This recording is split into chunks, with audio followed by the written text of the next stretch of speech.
Well, we have the honor and the privilege of being here today for a conversation we're calling A Seat at the Table. Gathered today with two executives from the Metro Atlanta area who are doing phenomenal work in the housing space.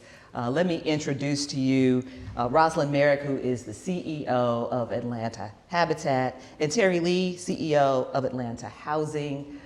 I can't wait to get into the conversation, but thank you both for being here.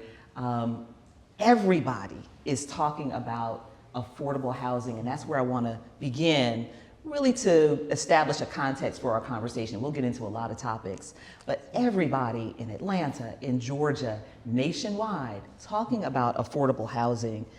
And to establish context for our conversation, let's start off by talking about what your organizations are doing, which are very different, what your organizations are doing to address affordable housing. Rosalyn, I'll start with you. Sure. First of all, thank you so much for this opportunity. It's great to be with both of you. I'm excited. And so I have the pleasure of leading Atlanta Habitat for Humanity. And we have been around for going on 42 years with the same vision, which is that all people in Atlanta have access to quality, affordable housing in safe, vibrant neighborhoods with opportunities to thrive. And when we talk about housing at Atlanta Habitat, I want to underscore that housing equals home ownership. Because as far as we see it, and many others do as well, home ownership is the surest pathway to build wealth and legacy for oneself. And particularly for the families that we're serving, working families on average earning less than $40,000 a year. It's really challenging to access home ownership as an opportunity for themselves and their families. So we are fiercely focused on that, as we have been for the whole of our history. And we're trying to create that opportunity inside of the city of Atlanta, South Fulton County.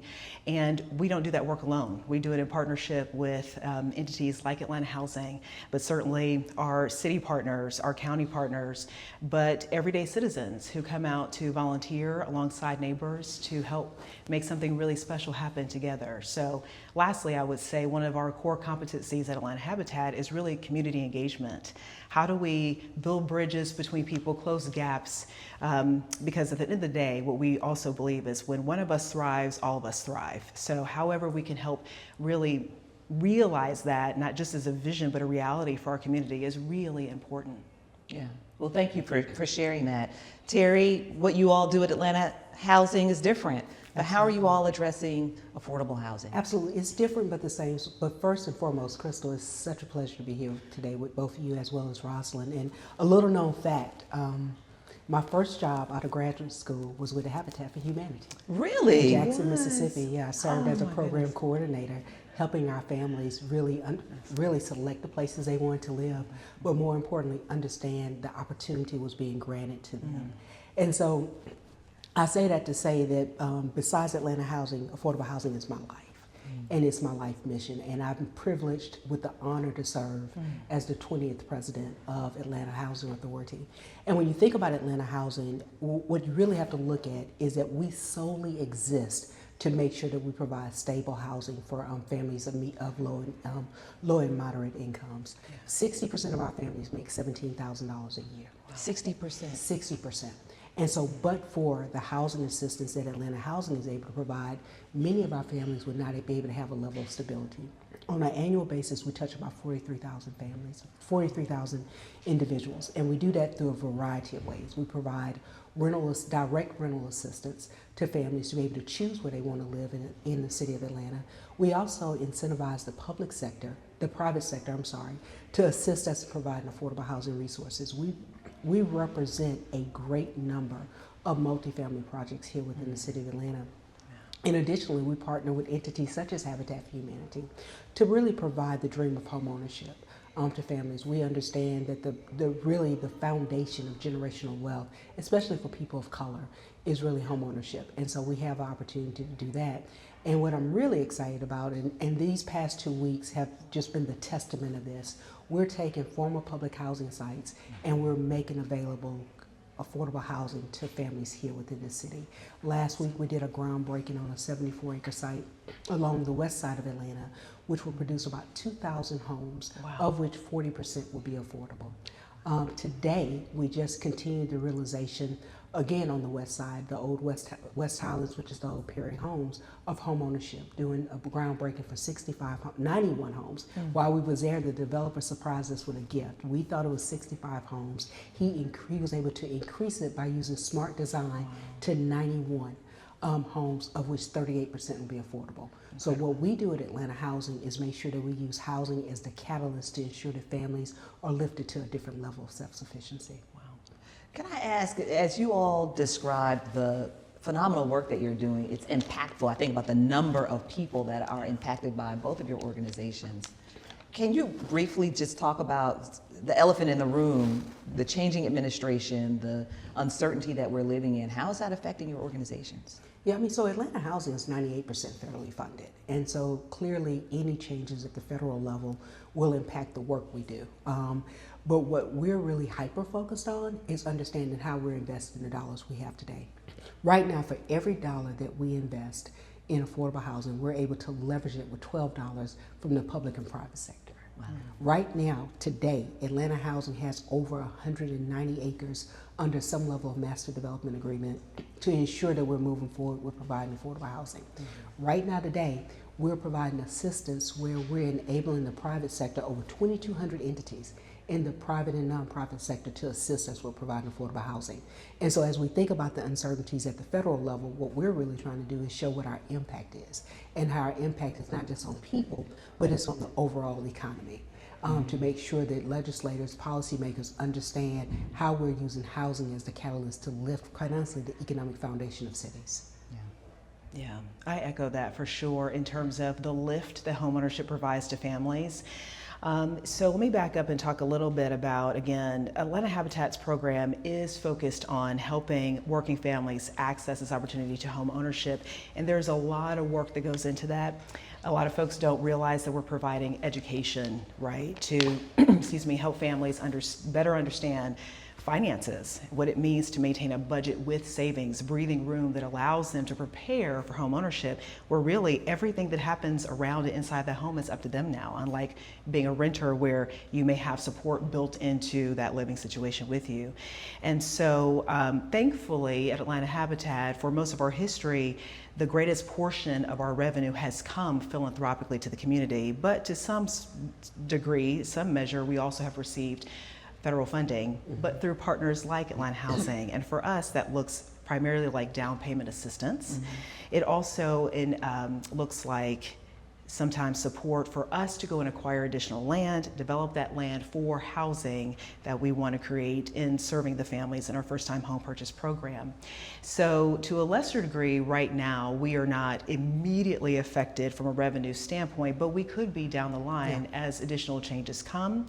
Even our education programs that are philanthropically funded right now, thankfully they are stable, but again, as different pots of funding are affected across the city and dollars shift, we could start to feel that shift also directly here at Atlanta Habitat. I would say the other thing is we are serving families who are purchasing their first home, and it's not just the first time for, in their immediate families, but in a lot of cases, the first in a generation or two. So what that means is they don't have a lot of support as they navigate this journey, and it's challenging. For those of us who've ever bought a house, it's hard, it's daunting, it's hard anyway. And so with that comes a lot of support and encouragement, a lot of, you can do this, don't give up, keep going, we're here for you. And we amass a great team of different mentors, community volunteers who come and instill that sense of confidence and let me help answer the questions for you. I mention that because that is just as much a part of helping families stabilize, not just financially, but also emotionally, just to navigate the hardships of everyday life. So we're also paying attention to how people are actually feeling at this time, reaching out, asking, what are you seeing, what are you experiencing as these changes roll out? And so while, I've just described how as a business, we're watching, we're not immediately affected, our families are, however. And as by example, there have been talks about cutting funding that reaches child care centers. Our families are now paying maybe higher child care fees than they have before as those centers try to adjust and accommodate. That could cause a seismic shift in that family's budget and resources. So just paying attention to those things, connecting them to other resources is really important at this time. Yeah. You know, Rosalyn makes a great point, and it really strikes me that when I think about the population that we serve, so we serve our unhoused individuals, our unhoused neighbors, we serve renters, as well as making sure our families are ready for homeownership. And so when I think about that, I think the thing that is most important, especially in this time, in this period, is that we continue doing the work.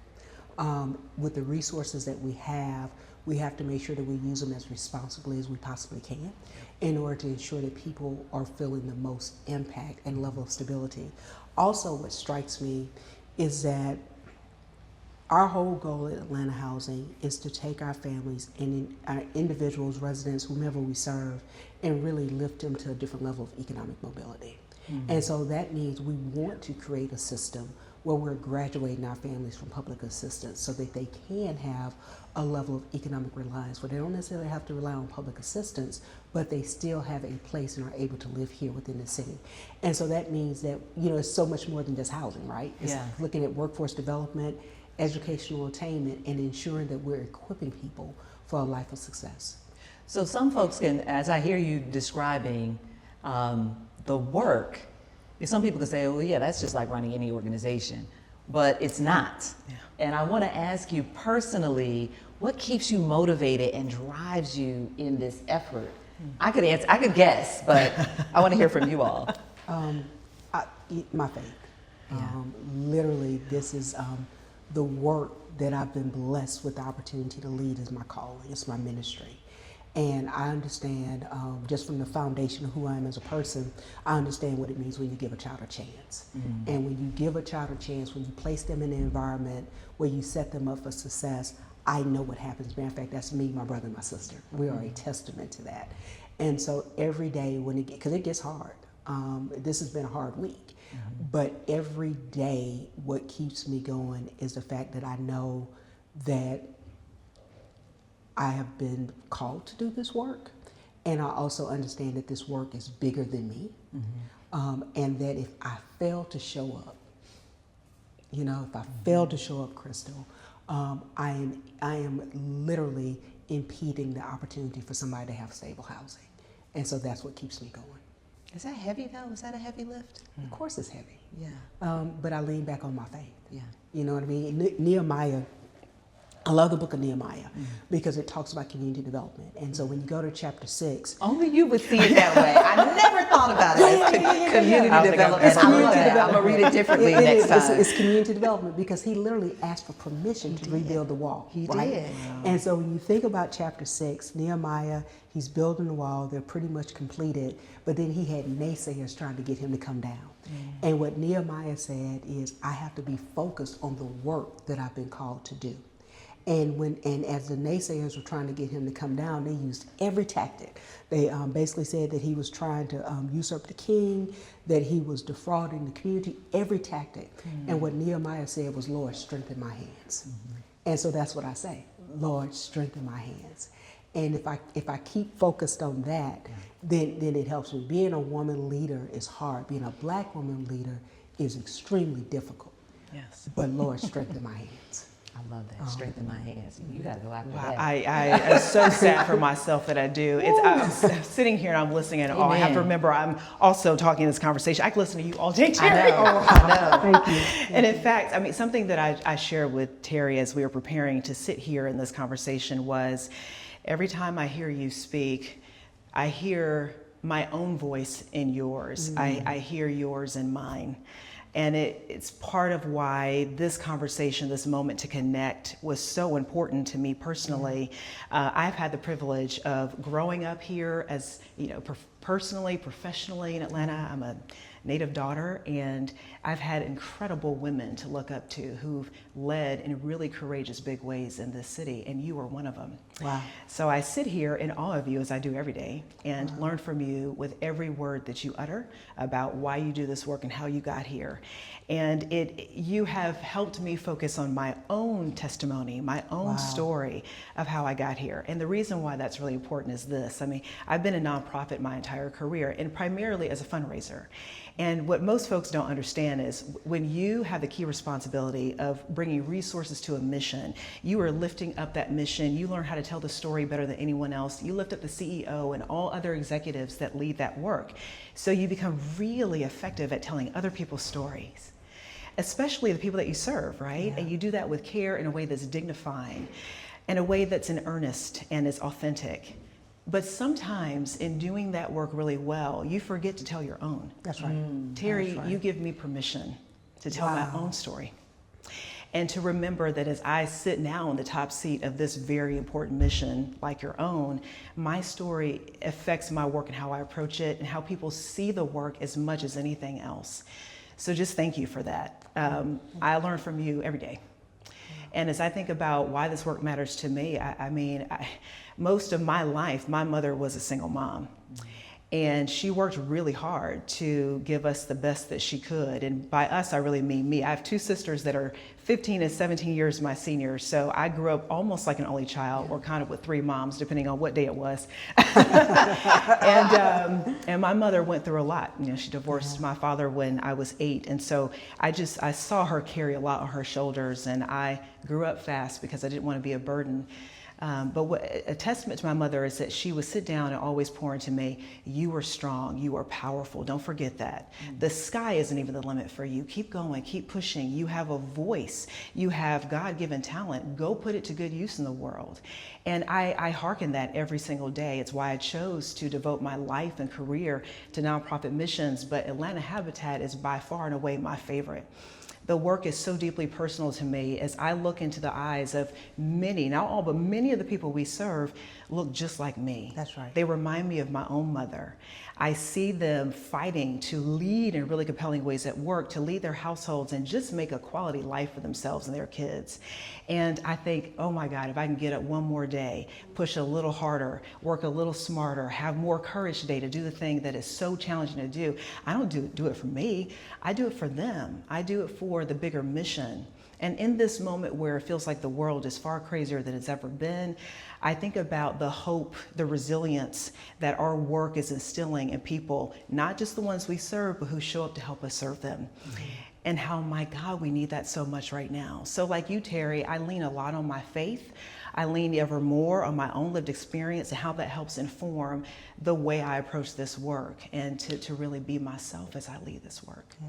You know, I love hearing you talk about your mom because our stories are similar, right? My parents divorced. I'm the youngest of 3, and they never let me forget it. Right? Always the baby. My brother and sister could care less that I'm president and CEO. I'm still their little sister. That's right.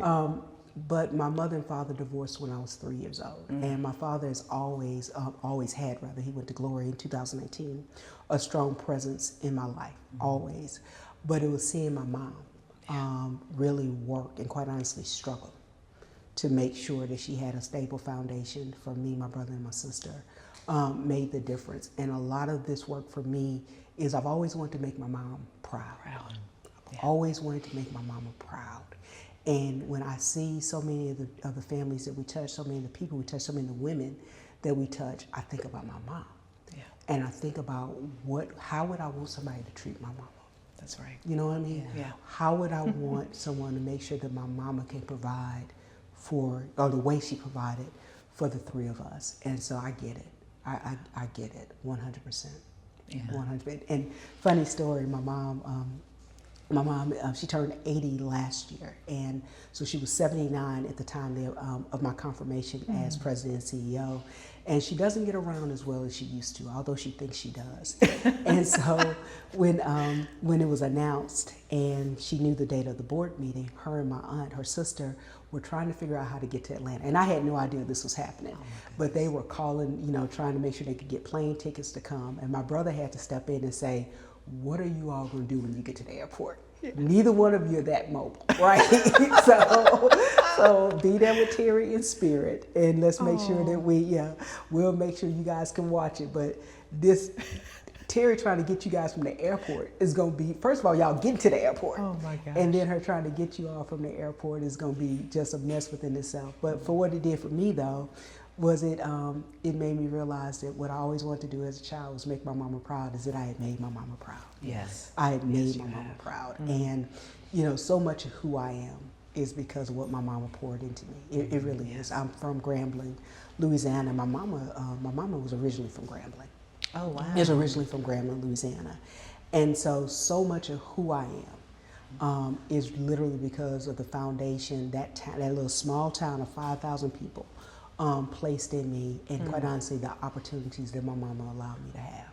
How did you, on that note, how did you get here? And I know you're from here, and we're going to talk about your story. But how did you get from Grambling to Atlanta? Oh, you know what? And then to where you are today? Yeah, well, I just love traveling I-20. Let me just say that. Straight shot. Straight shot, that's It's right. a straight shot. But between Grambling and Atlanta, I took a stop in Jackson, Mississippi. Okay. I literally completed my graduate studies at Jackson State University. Okay. And while in Jackson, there was a gentleman by the name of Harvey Johnson Jr. He was the first African-American mayor who was my mentor when I was in graduate school. And so from graduate school to laboring in different capacities in Jackson, Habitat for Humanity being one of them, I was at, my last stop was the city of Jackson, Mississippi, leading housing efforts for that city when I received the phone call to come to Atlanta. And so literally I came to Atlanta, quite honestly, to work with the city of Atlanta. When was that? 2004. Okay. 2004, under Mayor Shirley Franklin. And I'll tell you, I really wrestled with the decision to leave Jackson because at that time, again, Harvey, who was my mentor when I was in graduate school, was actually the mayor of the city of Jackson. And I was leading up the efforts under his administration. And so I went to my pastor, Pastor Hosea Hines, and we prayed about it. And what Pastor Hines told me is that just in us praying about whether or not this was the right opportunity for me to move to, that he saw that God was opening a window. And that window was a window that was going to grow me and bless me beyond my wildest imagination. And I remember traveling on, it was November 10th, 2004. I was on I-20 and I was right there at the Six Flags Parkway exit in Just Atlanta. outside Atlanta. Just outside Atlanta. Yeah. And you see the skyline of the city. And as I was in my car, I was in a four-door Honda Accord, gold Honda Accord. I was in my car, and at that moment, when I saw the skyline of the city, fear gripped me. It gripped my heart. And I was like, Lord, what have I done? Because I left the comfort of Jackson, Mississippi to come to Atlanta. And at that very moment, the song that was playing in my car was Kirk Franklin, My Life is in Your Hands. And it was at the chorus where it says, I know that I can make it. I know that I can stand no matter what may come my way. My life is in your hands. And that's been my testament since I've been in Atlanta. You know, working at the city of Atlanta for about 16 years, laboring at the city of Atlanta for about 16 years before going over to Atlanta Housing. I was afforded an opportunity to work on every housing plan. I literally was able to touch maybe every housing policy decisions, and I also had been discounted from a leadership standpoint, but I always remember my life was in his hands.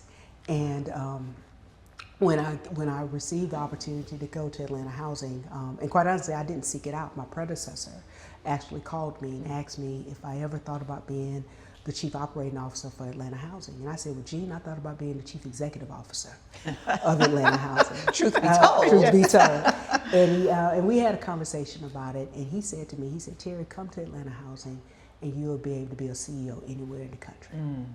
He said, come to Atlanta Housing, and that would happen. And I'll tell you, I love the work that I do, but I found the true meaning and purpose of it when I hit the doors of Atlanta Housing, because I was able to see the impact of the policy decisions that we were making on the family, because my families could care less about inclusionary zoning. Okay, they care less about substance layering. They want to know, Miss Terri, are you going to be able to make sure that me and my children have a place to stay tonight?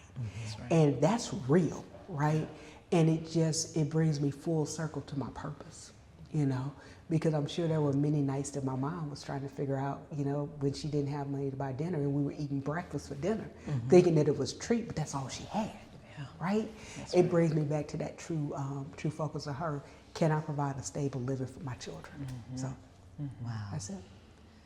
You all both have talked about your mother. You talked about the influence of your mother Tell us how you're connected to Atlanta. I know you and I share South DeKalb County. We do, that's right. I went to high school in Decatur. Well, I went to high school in Stone Mountain, but lived in South DeKalb County. Talk a little bit about how that has influenced you in the role and the work that you do growing up in Metro Atlanta. Yeah, thank you for asking. So at the time that I was born, my family was in Southwest DeKalb. My sisters actually graduated from South DeKalb High School, and I was going to be a Southwest DeKalb baby as well. I started there at Rainbow Elementary, and again, 1988, my parents separated. So my father stayed there. My mom, my sisters, and I moved to Stone Mountain, and I finished schooling there. So proud Stone Mountain Pirate. I loved my high school experience. This is where I met my best friend, who was my husband of going on 22 years. So it's very special to me. It is a blessing. He's a blessing. And I ended up staying here in Georgia, went to school at Georgia State. So I'm also a proud Panther. And I always include Georgia State in particular in my stories. I talk about how I got to where I am because, again, I was one of those broke college students who had to figure out how to work mostly full time. I was a part of the work study program, and at that time, the Office of Student Services and Learning, that was led by Lavelle Lemon, coordinated where work study students were deployed to go do work. And he said, you know what, I think you should go be helpful to the folks across the street at United Way. They just started this helpline. You should go see if they need your help over there.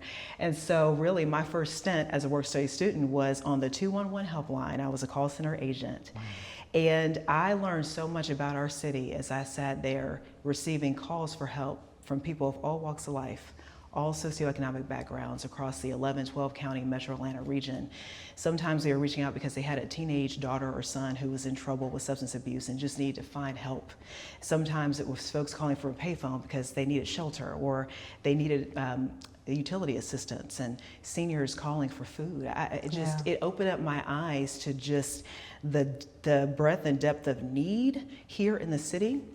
And what was really cool to me is that here I was helping them dial into all of these various organizations, nonprofits, faith communities, and the like, who could take that call and say, I can help you.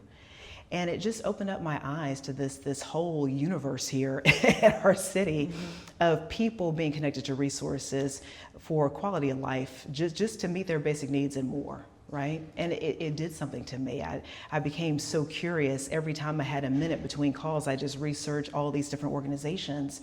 And you know, there's this expression, I believe it's true, coming from education background for a few years, that children become what they see. That's right. As they grow up, right? That's right. That's right. And I never knew anyone growing up who had a career in social services, nonprofit.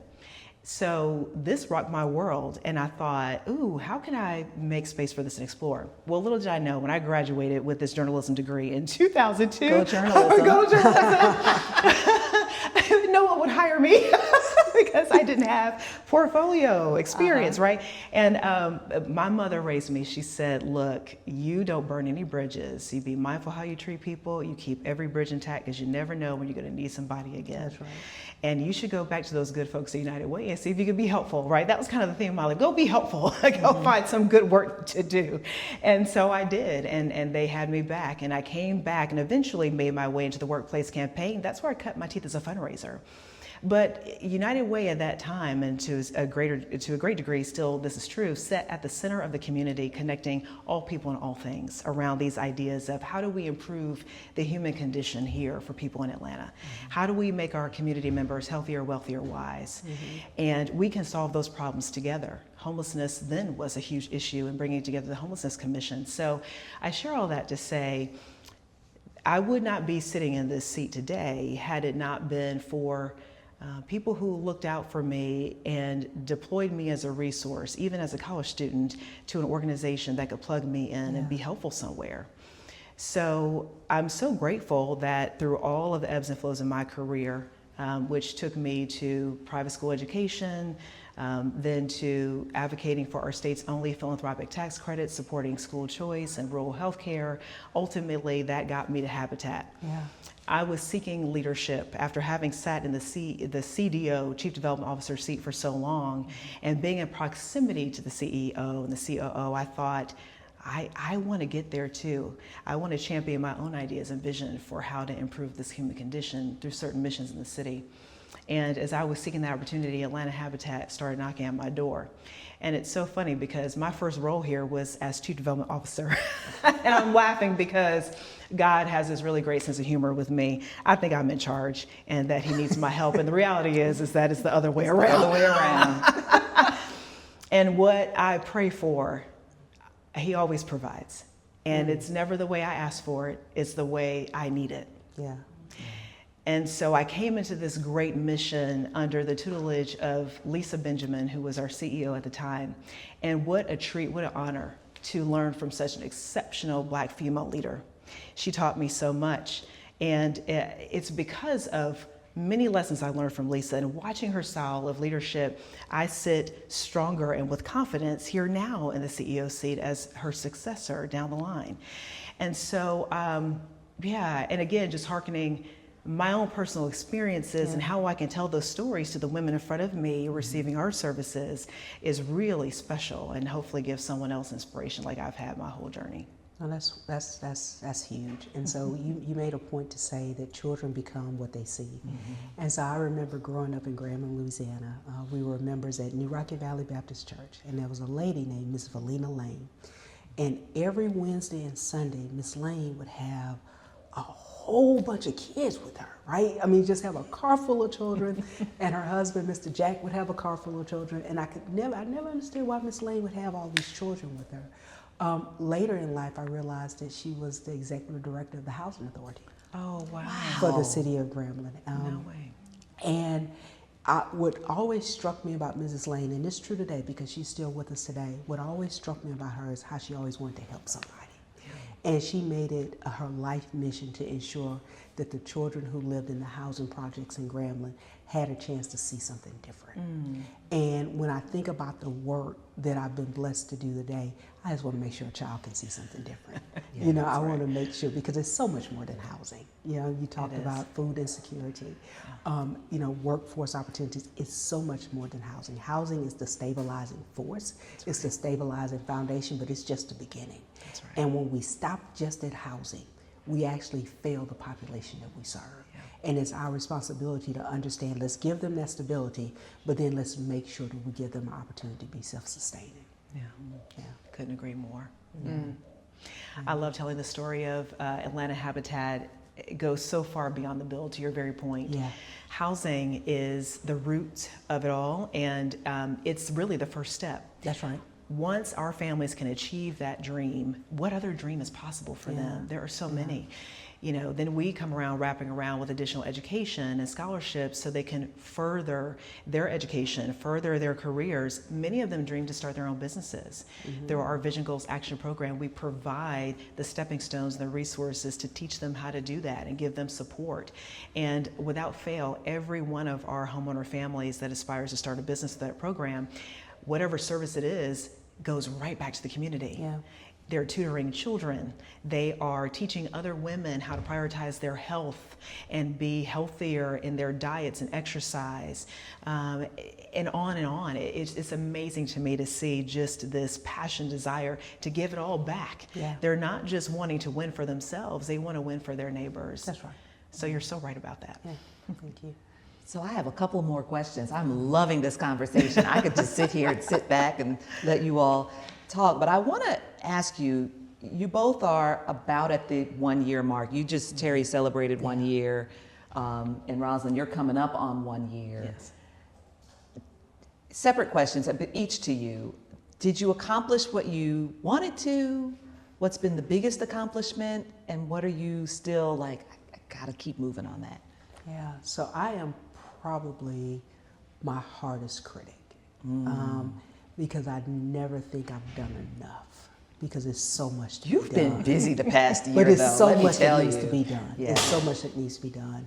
And so I will tell you, coming into this role, what constantly was a reminder to me was that I could do it because my daddy told me I could.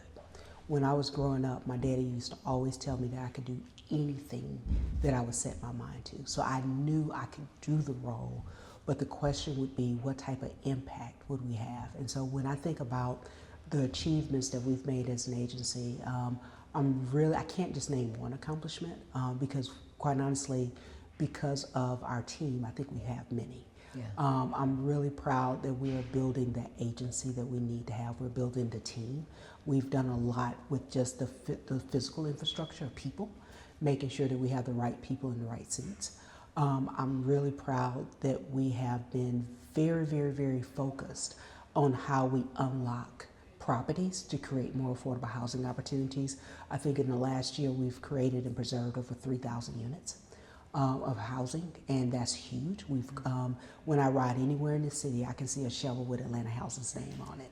On the west side, on the east side, on the south side, I see the footprint. And so we're not just talking about the work, we're actually doing the work. I'm very proud of the continued work that we have with our residents and making sure that our residents understand that they truly do have a place.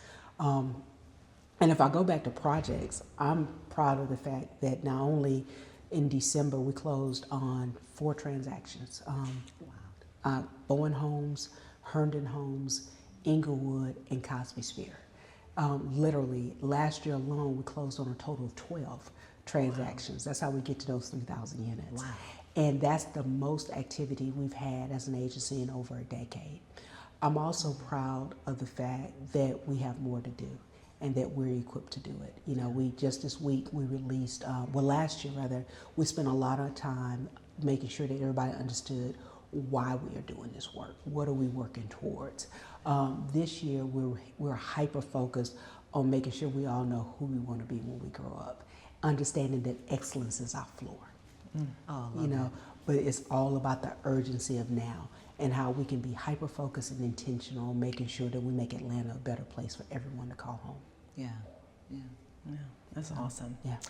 I echo so much of what you shared, from working internally on the team to make sure we're fortifying ourselves, really empowering many of our team members who are tenured and talented in this mission, but empowering now differently all of those folks with leadership responsibility, all the wisdom and perspective they have in having served the work for so long. How can you let that inform the strategy from here as Atlanta Habitat evolves? And how we tell that story absolutely matters. So I spent a lot of time trying to do that. And the story is what most folks have known us for. Most of our legacy has been this modest, humble, even scatter site infill home builder, affordable home builder. That work is so important, it's super urgent now. We'll continue that. But really, as we put a stake in the ground and created our first master plan community, Brownsville Village, tipped us into this evolution toward being this master plan community developer all around the notion of affordable home ownership, mixed income community, mixed build community that offered as much opportunity to working class families to have quality of life neighborhoods to choose from that are amenitized and beautiful. Who wouldn't want that in their front or backyard? We've leaned hard into that work as we developed Brownsville Village in Southeast Atlanta over the past 4 years. There is so much that's changed about how we approach our work and our unique mission in the community, given who we serve, and we just don't tell that story very often. And we had to start internally with our own acknowledgement that we are a very different entity than we were even a decade ago, certainly post-pandemic.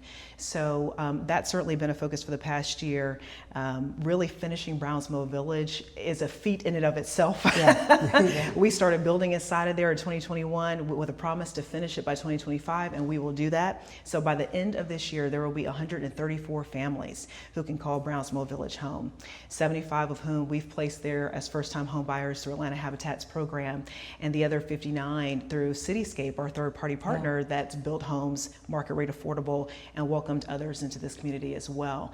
It is such a beacon of hope. It's a beautiful example of what happens when you empower the people buying the homes with the ability to really shape that community to be what they want it, need it to be. It's so vibrant, it's beautiful. And so we look forward to recreating that magic as we train our focus on our next planned development, Langston Park and Sylvan Hills.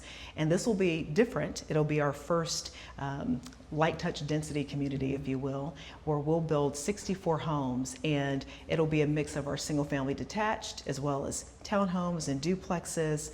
We'll bring the same thoughtfulness that we applied in Brownsville Village to this community too.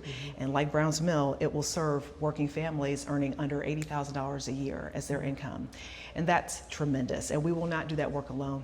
we'll do it in partnership with the community, with our partners like Atlanta Housing, as we've done everything else. So I'm really proud to be at this really important point of inflection really for the mission. We are going to be so different on the other side of these projects. We already are.